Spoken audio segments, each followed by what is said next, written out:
நமக்கு ஒரு கடன் இருக்கிறது. What is that debt? அது என்ன கடன் தெரியுமா? To give our life for our brother. நம்முடைய சகோதரர்களுக்காக நம்முடைய ஜீவனை உயிரை கொடுக்கின்ற அன்பு. When we have that kind of command, அப்படிப்பட்ட கட்டளையை நாம் பெற்றிருப்போம் என்றால், and how can we hate our brother? நம்முடைய சகோதரர்களை எப்படியா நாம் பகைக்க முடியும்? How can we gossip about our brother? நம்முடைய சகோதரனை குறித்து நாம் எப்படி புறங்கூற முடியும்? How can we find fault with our brother? நம்முடைய சகோதரர் மத்தியில் நாம் எப்படி குற்றம் கூறி கண்டுபிடிக்க முடியும்? First you become a friend of your brother. முதலாவது சகோதரருடைய நண்பராய் மாறுங்கள். Begin to exchange your goods. உங்களுடைய பொருட்களை அவருக்கு பரிமாறிக்கொள்ளுங்கள். When you begin to exchange your goods, உங்களுடைய பொருட்களை அவர்களுக்கு கொடுக்கும்போது there will come a time, ஒரு காலம் ஒரு நேரம் வரும், your friendship will be tested.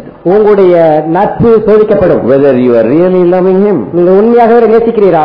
I had a friend in the college. கல்லூரியில் எனக்கு ஒரு நண்பர் இருந்தார். He stayed with another man in his room. அவருடைய இன்னொரு நண்பரோடு அவர் தன்னுடைய அறையில் தங்கியிருந்தார். They both are very good friends. அவர் இருவரும் நல்ல நண்பர்கள். They go to hotel together. எப்பொழுது ஹோட்டலுக்கு ஒன்றாக செல்வார்கள், purchase things together. ஒன்றாக பொருட்களை வாங்குவார்கள். A test came between them. அவர்களுக்கு இடையில ஒரு சோதனை வந்தது. He was working hard after studying. அவர் படித்த பின்பு அதிகமாக வேலை செய்வார், earning money, பணத்தை சம்பாதிக்க, and saved for something to buy. ஒரு காரிய பொருளை வாங்க வேண்டும் என்று சேமித்தார். And he was looking at the money. அந்த பணத்தை பார்த்துக் கொண்டிருந்தார். And said, "Oh, I saved $1,000. $1000 நான் சம்பாதித்து I'm going to buy a stereo. Stereo வாங்க போவேன் என்று சொன்னார். And at that time, அந்த நேரத்திலே a telegram came to his friend. அவருடைய நண்பருக்கு ஒரு டெலிகிராம் வந்தது. And his mother is in coma. அவருடைய தாய் சுய நினைவின்றி இருக்கிறார்கள் என்று. And his friend wanted to go. அவருடைய நண்பர் அங்கு செல்ல வேண்டும், தாய் பார்த்து செல்ல வேண்டும். அவரிடத்தில் பணம் இல்லை. I watched this happen. இது என்ன நடக்கிறது என்று நான் கவனித்தேன். I watched this really. இது உண்மையாகவே நான் நடந்ததை கவனித்தேன். And this friend was crying. இந்த நண்பர் கதறிக்கொண்டிருக்கிறார். The other friend was consoling him. மற்ற நண்பர் அவரை தேற்றிக் கொண்டிருக்கிறார். And finally he said, "Why don't you go and see your mother?" அவர் சொன்னார், இறுதியாக சொன்னார், ஏன் உங்களுடைய தாயை சென்று பார்க்க கூடாது? I like to go. நான் செல்ல விரும்புகிறேன். I don't have $1,000. எனக்கு $1000 இல்லையே என்று சொன்னார். And this friend, இந்த நண்பர் சொன்னார், his savings money. அவர் தன்னுடைய சேமித்து வைத்திருந்த பணம். For more than a year he saved this money. ஒரு வருஷத்துக்கு மேலாக அவர் வேலை செய்து இதை சம்பாதித்து வைத்திருந்தார். And he has a test now. இப்பொழுது அவருக்கு ஒரு சோதனை வந்திருக்கிறது. And his friend looked at him. அவருடைய நண்பர் அவரை பார்த்தார். I really like to go and see my mother. என்னுடைய தாயை சென்று பார்க்க உண்மையாக எனக்கு ஆசைதான். Can you help me? எனக்கு நீங்கள் உதவி செய்ய முடியுமா? And this friend said, இந்த நண்பர் சொன்னார், yes, ஆம், I love you more than the stereo. இந்த ஸ்டீரியோ வாங்குவதை காட்டிலும் எனக்கு நான் உன்னை அதிகமாக நேசிக்கிறேன். I value more the stereo sound more than the love of your mother. உடைய அன்பின் அவருடைய தாயுடைய அன்பை காட்டிலும், more than the love. I love your mother's love more than the sound of the stereo. உடைய தாயின் அன்பை இந்த ஸ்டீரியோவை காட்டிலும் அதிகமாக நான் நேசிக்கிறேன். Yes, my friend. ஆம், என்னுடைய நண்பனே, I will give you this $1,000. இந்த $1000 உன்னிடத்தில் நான் கொடுக்கிறேன். Go and see. சென்று உன்னுடைய தாயை பார். There are times in our life, நம்முடைய வாழ்க்கையில் கூட நேரங்கள் வரும், test will come, சோதனை வரும். promises will make friends. வாக்குத்தத்தங்கள், வாக்குறுதிகள் நண்பர்களை சம்பாதிக்கும். But the performance will keep them. ஆனால் நிகழ்ச்சிகள், ஆனால் செயல்படுத்துகிறது அவைகளை. We will make a commitment to the Lord. நாம் கர்த்தரிடத்தில் ஒரு பொருத்தனை பண்ணுவோம். Oh, you are my friend. ஆண்டவரே, நீர் என்னுடைய நண்பன். You are a friend that sticks closer than a brother. ஒரு சகோதரனை காட்டிலும் என்னோடு நெருக்கமாக இருக்கின்ற நண்பர் நீர். Now I am your friend, Lord. ஆண்டவரே, நான் உம்முடைய நண்பன். ஆண்டவரே, how much you want to give him? நீங்கள் எவ்வளவு அவருக்கு கொடுக்க விரும்புகிறீர்கள்? Give him 1 hour of your day. உங்களுடைய நாளின் ஒரு நாளிலே 1 மணி நேரமா அவருக்கு கொடுக்க முடியுமா? Can you talk to him 1 hour? 1 மணி நேரம் அவரோடு பேச முடியுமா? Can you give part of your earning? உங்களுடைய சம்பாத்தியத்தில் ஒரு பகுதியை கொண்டு கொடுக்க முடியுமா? Can you share that money to another friend? நீங்கள் உங்களுடைய அந்த பணத்தினுடைய பகுதியை ஒரு நண்பருக்கு பகிர்ந்து கொடுக்க முடியுமா? Can you give part of your time? உங்களுடைய நேரத்தில் ஒரு பகுதியை அவருக்கு கொடுக்க முடியுமா? Is somebody in need? யாரோ தேவைப்படுகிறவர்கள் இருக்கிறார். Jesus said, இயேசு சொன்னார், you are my friend. நீங்கள் தான் என்னுடைய நண்பன். You watch me how I did. நான் என்ன செய்திருக்கிறேன் என்று நீங்கள் என்ன கவனிங்க. You have followed my life. என்னுடைய வாழ்க்கையில் நீங்கள் என்னை பின்பற்றி இருக்கிறீர்கள். If you are really my friend, நீங்கள் உண்மையாக என்னுடைய நண்பராக இருந்தால், do what have I commanded to you. நான் என்ன கட்டளையிட்டிருக்கிறேனோ அதை நீங்கள் செய்யுங்கள். Love one another. ஒருவரை ஒருவர் நேசியுங்கள். If you are his friend, நீங்கள் அவருடைய நண்பராக இருந்தால், you will have the blessing of Abraham. ஆபிரகாமுடைய ஆசீர்வாதத்தை உடையவராக இருப்பீர்கள். If you are his friend, நீங்களுடைய நண்பராக இருந்தால், you will know the secrets of God. தேவனுடைய ரகசியங்களை அறிந்திருப்பீர்கள். He does not show the secret to his servant. நம்முடைய வேலைக்காரர்களுக்கு அவருடைய ரகசியங்களை வெளிப்படுத்துகிறார். Psalm 25 verse 14 says, சங்கீதம் 25:14 Lord gives his secret to his righteous. நம்முடைய நீதிமான்களுக்கு தம்முடைய ரகசியத்தை வெளிப்படுத்துகிறார். When you become his friend, நீங்களுடைய நண்பராய் மாறும்போது, the secret of the Lord will be with you. கர்த்தருடைய ரகசியம் உங்களோடு இருக்கும். In the Old Testament, பழைய ஏற்பாட்டிலே Deuteronomy 29:29 says, உபாகமம் 21:22 சொல்கிறது, the secret thing belongs to God. ரகசியமானது தேவனுக்கு சொந்தமானது. He will not tell everything. அது எல்லாவற்றையும் சொல்ல முடியாது. But when he went to destroy Sodom and Gomorrah, சோதம் கோமோராவை அழிக்கும்படி அவர் சொல்லும்போது, he said, how can I hide this from Abraham? ஆபிரகாமிலிருந்து நான் இந்த காரியத்தை எப்படி நான் மறைத்து வைப்பேன் என்று சொன்னார். That's why we call him his friend. ஆகவேதான் அவருடைய நண்பன் அழைக்கிறோம். Even though God himself did not call him my friend, தேவனே அவரை தம்முடைய நண்பன் அழைக்காவிட்டார். he was his friend. அவருடைய நண்பராக அவர் இருந்தார். But God is calling you and I his friend. தேவனே உங்களையும் என்னையும் பார்த்து அவருடைய நண்பன் அழைக்கிறார். How can we be his enemies? எப்படியாக அவருடைய எதிரியாக இருக்க முடியும்? Who are his enemies? யாருடைய எதிரிகள்? Those who are against him. அவருக்கு எதிராக இருக்கிறவர்கள். Who are they who are against him? அவருக்கு எதிராக இருக்கிறவர்கள் யார்? Those who commit sin against him. அவருக்கு எதிராக பாவத்தை செய்து கொண்டிருக்கிறார்கள். When you commit sin, நீங்க பாவம் செய்யும் போது, when you rebel against God, தேவனுக்கு எதிராக முரட்டாட்டம் பண்ணும்போது, you are his enemy. நீங்கள் அவருடைய எதிரியாக இருக்கிறீர்கள். When you are God's enemy, நீங்கள் தேவனுடைய எதிரியாக இருக்கும்போது, you had it. உங்களுக்கு You will have a rough time in your life. வாழ்க்கை மிகவும் கடினமான நேரம் இருக்கும். But Jesus died for you. ஆனால் இயேசு உங்களுக்காக மரித்தார். You don't have to commit sin. நீங்க பாவம் செய்ய வேண்டிய அவசியம் இல்லை. How can I come to this God? இந்த இயேசு தேவனிடத்தில் நான் எப்படி வர முடியும்? By understanding his love. அவருடைய அன்பை நீங்கள் புரிந்து கொள்வதன் மூலமாக obeying his commandments. அவருடைய கற்பனையை கீழ்ப்படிவதன் மூலமாக. Let's look at John 15 chapter one more time. நாம் இன்னும் ஒரு முறை யோவான் 15ஆம் அதிகாரத்துக்கு வருவோம். Jesus was talking to his disciples. இயேசு தம்முடைய சீடர்களிடத்தில் பேசிக் கொண்டிருக்கிறார். His highest commandment. அவருடைய மிக உயர்ந்த கற்பனை. There are 10 commandments in the Old Testament. பழைய ஏற்பாட்டிலே 10 கற்பனைகள் உண்டு. A new commandment I give to you. நான் உங்களுக்கு ஒரு புதிய கற்பனையை கொடுக்கிறேன் என்று சொன்னார். What is that new commandment? அந்த புதிய கற்பனை என்ன? In John chapter 13 verse 34. யோவான் 13:34. A new commandment I give to you. Read it. நீங்கள் ஒருவரில் ஒருவர் அன்பாயிருங்கள், நான் உங்களில் அன்பாயிருக்கிறது போல நீங்களும் ஒருவரில் ஒருவர் அன்பாயிருங்கள் என்கிற புதிதான கட்டளையை உங்களுக்கு கொடுக்கிறேன். Praise the Lord. Hallelujah. Even if you could not keep all the 10 commandments, எல்லா 10 கற்பனைகளையும் உங்களாலே கையாள முடியவிட்டால், if you try to keep this 11th commandment, இந்த 11வது கற்பனையை நீங்கள் கைக்கொள்ள ஆரம்பித்தால், you will fulfill all the 10 commandments. நீங்கள் இந்த மற்ற எல்லா 10 கற்பனைகளையும் நிறைவேற்றுவீர்கள். When you love your neighbor, நீங்களுடைய அயலகத்தாரை நேசிக்கிறீர்கள். you shall not covet. நீங்கள் பேராசைப்பட மாட்டீர்கள். Amen. Amen. Who is a real friend? உண்மையான நண்பன் யார்? A friend who stays with a friend in his successful life. அவருடைய ஜெயமுள்ள வாழ்க்கையின் நேரத்திலே அவனோடு தங்கி இருக்கிறவன். When you begin to stay with your friend, நீங்களுடைய நண்பனோடு தங்கி இருந்தால், even when he is successful, அவர் ஜெயமுள்ள வாழ்க்கை நடத்தும்போதும் சரி, you are a true friend. நீங்க உண்மையான நண்பன் தான். What happens then? என்ன அங்க நடக்கிறது? Covetousness brings jealousy. பொருளாசை பொறாமையை கொண்டு வருகிறது. When your friend is successful, உங்களுடைய நண்பன் ஜெயமுள்ளவனாக இருக்கும்போது, வெற்றியடைகிறவனாக இருக்கும்போது அவன் பொறாமை அடைகிறான். But if you are not jealous, நீங்கள் அப்படி பொறாமை அடையாவிட்டால், you will be his friend. நீங்களுடைய நண்பராகவே இருப்பீர்கள். Love will not be covetous. அன்பானது இப்படி பொறாமை கொள்ளாது. If you love your brother, நீங்களுடைய சகோதரனை நேசித்தால், you don't need the command thou shalt not steal. நீங்கள் திருடக்கூடாது என்ற கற்பனை உங்களுக்கு தேவையில்லை. Because you will not steal. ஏனென்றால் நீங்கள் திருட மாட்டீர்கள். Because you have love. உங்களுக்கு அன்பு இருக்கிறது. You will give. நீங்கள் கொடுக்கிறவராய் இருப்பீர்கள். You will not kill. நீங்கள் கொல்கிறவராய் இருப்பீர்கள். You will not commit adultery. நீங்கள் விபச்சாரம் செய்ய மாட்டீர்கள். You will not bear false accusation. நீங்கள் மற்றவர்களை பொய்ச்சாட்சி சொல்ல மாட்டீர்கள். How can you say something against somebody when you love them? நீங்கள் அவர்களையே நேசிக்கும் பொழுது அவருக்கு எதிராக எப்படியாக பொய்யான வார்த்தைகளை சொல்வீர்கள்? The greatest commandment மிக பெரிதான பிரதான கற்பனை Jesus gave, இயேசு கொடுத்தது is love. அன்பு. New commandment, புதிதான கற்பனை. Forget all 10 commandments. மற்ற எல்லா 10 கற்பனைகளையும் மறந்து விடுங்கள். Remember this one commandment. ஆனா அந்த ஒரு கற்பனையை கைக்கொள்ளுங்கள். Amen. Amen. Praise the Lord. Hallelujah. You talk so much about other people. மற்றவர்களை குறித்து அதிகமாக பேசுகிறீர்கள். When you talk about your own brother, உங்களுடைய சொந்த சகோதரனை குறித்து நீங்கள் பேசும்போது, you try to cover up something.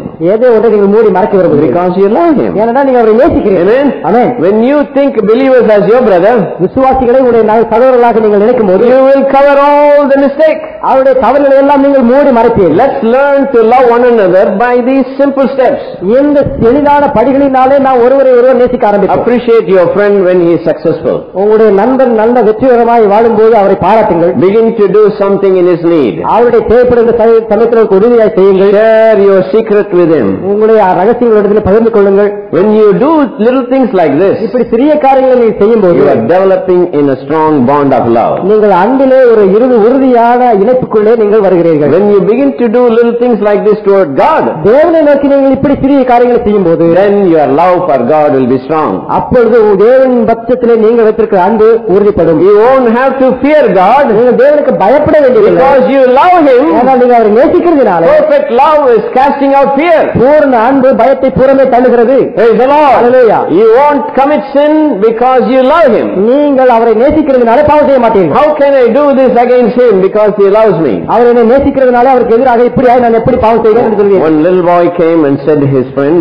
ஒரு சிறு பையன் தன்னுடைய நண்பனிடத்தில் வந்து சொன்னான், hey, you can do all mistakes எல்லா தவறுகளையும் நீ செய்யலாம், because your daddy loves you. ஏன்னா உங்களுடைய அப்பா உனக்கு தண்டனை கொடுக்க மாட்டார். The son said, மகன் சொன்னான், that's why I won't do all these things. அவர் என்னை நேசிக்கிறதுனால தான் இதெல்லாம் நான் செய்ய மாட்டேன். Because he loves me. அவர் என்னை நேசிக்கிறதுனால he won't hurt me. அவர் என்னை துன்பப்படுத்த மாட்டார். But I will hurt him. ஆனால் நான் பாவம் செய்யறதுனால துன்பப்படுத்துவேன். Because he loves me. அவர் என்னை நேசிக்கிறதுனால if I do something wrong, நான் தவறாக ஏதாவது செய்தால் I will hurt him. அவரை நான் துன்பப்படுத்த வைப்பேன். When we grow in this level, நாம் இந்த வழியிலே வளருவோம் என்றால் nothing can keep you down. உங்களை எதுவுமே அமைத்து வைக்காது. Praise the Lord. Hallelujah. You will not have sickness. உங்களுக்கு வியாதியா இருக்காது. You will not have poverty. தரித்திரம் இருக்காது. You will not have failure. உங்களுக்கு தோல்வி இருக்காது. You will not have a lack of peace and love in your family. குடும்பத்திலே அன்பு சமாதானத்துக்கு குறைபடாது. There is a law in the Old Testament. பழைய ஏற்பாட்டில் காலத்தில் ஒரு கற்பனை உண்டு. There is another law in the New Testament. புதிய ஏற்பாட்டிலே இன்னொரு வித்தியாசம் LAW. LAW. Love always wins. அன்பு எப்பொழுதும் ஜெயிக்கும். If you tried everything, நீங்கள் எல்லாத்தையும் முயற்சித்திருந்தாலும், and you haven't tried one more thing, நீங்கள் ஒன்றை இன்னும் முயற்சிக்கவில்லை, try loving. அன்பாக நேசிக்கிறதை முயற்சித்து பாருங்கள். ஆமென். Love will never cease. அன்பு ஒருபோது ஒளியாது. Praise the Lord. Amen. When you begin to develop yourself in love, நீங்கள் உங்களை அன்பிலே வளர்த்துக் கொள்ளும்போது, a friend loveth at all times. ஒரு நண்பன் எல்லா காலங்களிலும் சிநேகிப்பான். Proverbs 17:17 says, நீதிமொழிகள் 17:17 சொல்கிறது, brother is born for adversity. எதிர்மறையான சூழ்நிலைகளில் இருக்கும் பொழுது சூழ்நிலைக்கு உதவவே நண்பன் சகோதரன் பிறந்திருக்கிறான். Brother is born for troubled times. கஷ்டமான காலங்களில் சந்திக்கும்படியாக சகோதரன் பிறந்திருக்கிறான். But friend loves at all times. ஆனால் நண்பனோ எல்லா காலங்களிலும் சிநேகிப்பான். Praise the Lord. Hallelujah. When you have trouble, உங்களுக்கு கஷ்டம் இருக்கும்போது, there will be a friend. உங்களுடைய நண்பர்களோடு இருப்பார். When you have good time, நல்ல நேரம் இருக்கும்போது, there will be a friend. உங்களுடைய நண்பர்களோடு இருப்பார். When you have a successful life, வாழ்க்கையில ஜெயமுள்ள வாழ்க்கை there will be a friend. அப்பொழுதும் உங்களோடு நண்பர் இருப்பார். If you are a friend of God, நீங்கள் தேவனுடைய நண்பராக இருந்தால், you should love Him all the time. நீங்கள் எப்பொழுதுமே அவரை நேசித்துக் கொண்டிருக்க வேண்டும். Can you love Him in good time? நீங்கள் நல்ல நேரத்தில் மாத்திரம் அவரை நேசிக்க முடியுமா? Say amen. Amen. Can you love Him in bad times? மோசமான நேரத்தில் அவரை நேசிக்க முடியுமா? Amen. Amen. Why?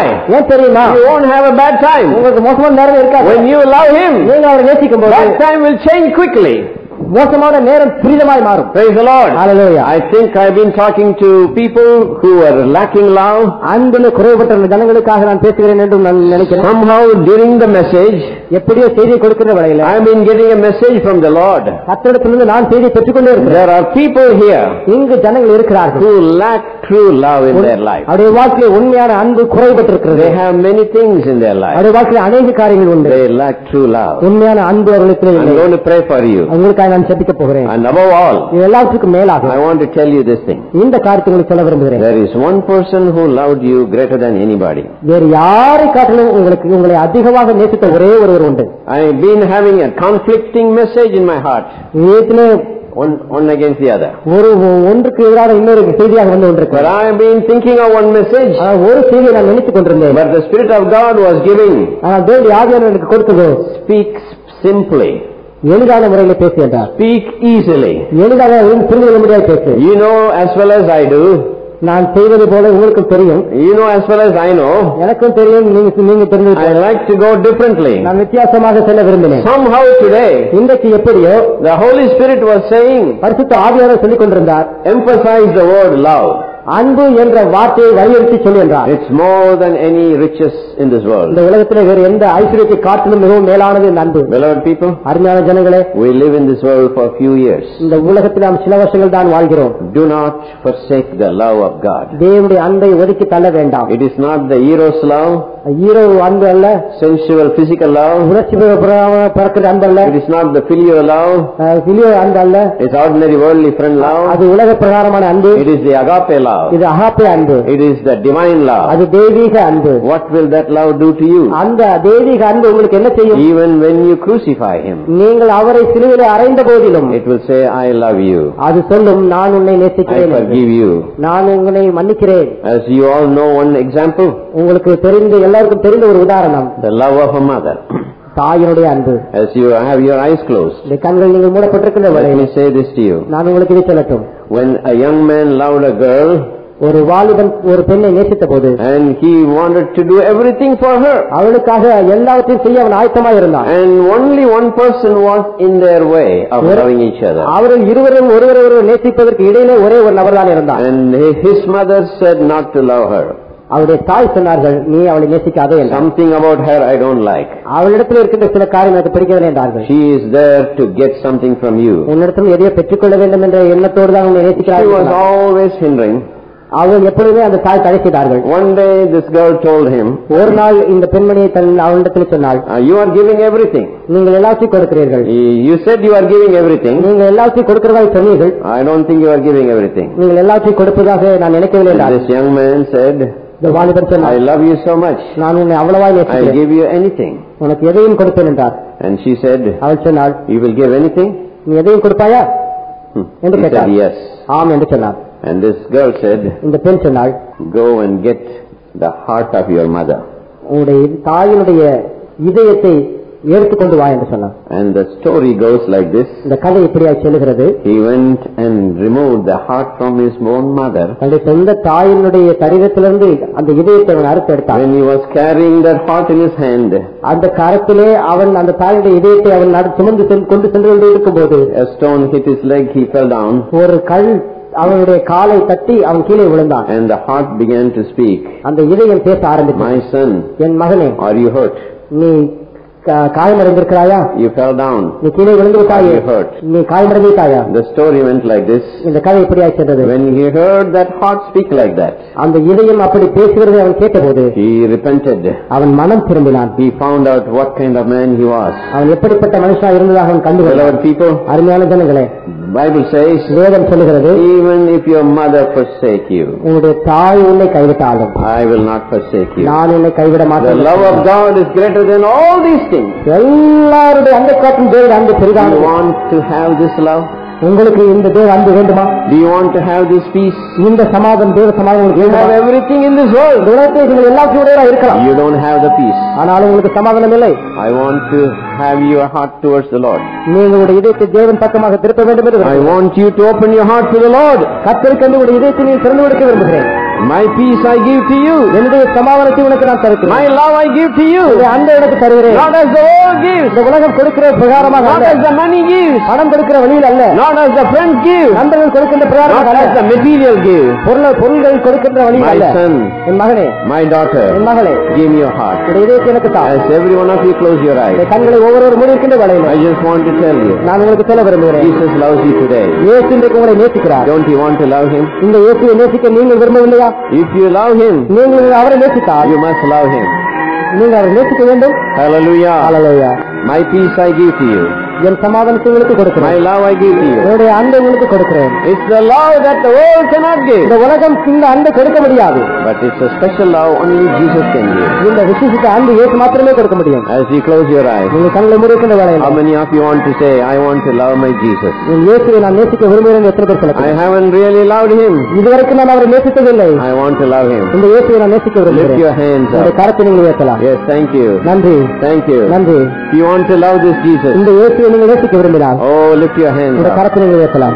And the same token, அதே அடையாளம், most of you lifted your hands. இந்த கரத்தை நீங்கள் உயர்த்தியவர்கள், Please stand up wherever you are. நீங்கள் தயவுசெய்து எங்க இருந்தாலும் எழுந்துங்கள். Stand. தயவுசெய்து எழுந்துங்கள். Don't be ashamed. வெட்கப்பட வேண்டாம். If you love somebody, நீங்கள் யாரையாவது you நேசித்தால் will not be ashamed of that person. அந்த நபரை குறித்து நீங்கள் வெட்கப்பட மாட்டீர்கள். Please stand. தயவுசெய்து எழுந்துங்கள். Yes. Hallelujah. The rest of you, மற்றவர்களும் கூட, if you have not tasted the love of Jesus, இயேசுவுடைய அன்பை இதுவரைக்கும் நீங்கள் ருசித்திராவிட்டால், if you have not opened your heart to Him, இதுவரைக்கும் உடைய இதயத்தை அவருக்கு நீங்கள் you are கொடுத்தால், very successful. நீங்கள் மிகவும் ஜெயமுள்ள வாழ்க்கை You are வாழலாம். very good. நல்லவர்களாக இருக்கலாம். You are a good friend. நல்ல நண்பராக இருக்கலாம். You are a big officer. பெரிய அதிகாரியாக இருக்கலாம். You are very rich. பெரிய ஐஸ்வரனாக இருக்கலாம். But you have not opened your heart to Jesus. இயேசுவிடத்தில் உங்களுடைய இதயத்தை நீங்கள் திறந்து கொடுக்காவிட்டால், You need that. உங்களுக்கு அது தேவை. Lift your hand. இந்த கரத்தை நீங்கள் I உயர்த்துங்கள். will pray for you. உங்களுக்காக நான் செபிக்கிறேன். Yes, those of you who want to taste the love of Jesus, இயேசுவின் அன்பை ருசிக்க விரும்புகிறவர்கள் come forward. தயவுசெய்து முன்பாக, All of you standing, come forward. முன்பாக நிற்கும் முன்பாக. Hallelujah. Hallelujah. Hallelujah.